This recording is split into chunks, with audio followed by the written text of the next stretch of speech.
এই প্রেসক্রিপশনটা এখন আমি সুমি ম্যাডামের মোবাইলে পাঠাবো। এই যে সেন্ড, আসছে। এখন এটা ম্যাডামের মোবাইলে আসছে। এটা কি হয়ে যাচ্ছে?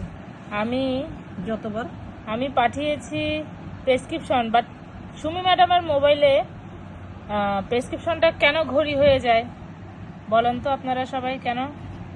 তুমি যে কবে পাঠাইছো কিন্তু সেই কবে এটা ঘড়ি হয়ে গেছে। কিন্তু কারণ এটার কি? ঘটনাটা কিন্তু বুঝতে, কিন্তু তোমার এখানে আমি পাঠাইছি, হ্যাঁ দেখাও আমি পাঠাইছি এইটা। প্রেসক্রিপশন।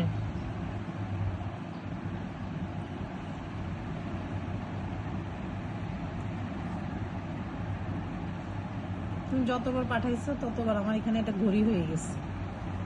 এই কিছু বুঝতেছি না, এটা কি ঘটনা ঘটতেছে। কারা জানা থাকলে একটু জানাবেন। হ্যাঁ।